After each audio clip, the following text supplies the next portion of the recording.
central Wayne County, east central Harnett County, southwestern Wilson County, central Johnston County, until 8:45 a.m. At 7:57 a.m., a severe thunderstorm was located near Benson, or 10 miles east of Lillington, moving east at 60 miles per hour. Hazard, 60 miles per hour wind gusts and quarter-size hail. Source, radar indicated. Impact, hail damage to vehicles is expected. Expect wind damage to roofs, siding, and trees.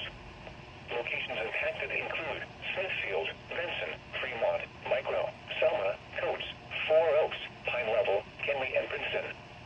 For your protection, move to an interior room on the lowest floor of a building. Repeating, a severe thunderstorm warning has been issued until 8:45 a.m. for the following counties in North Carolina: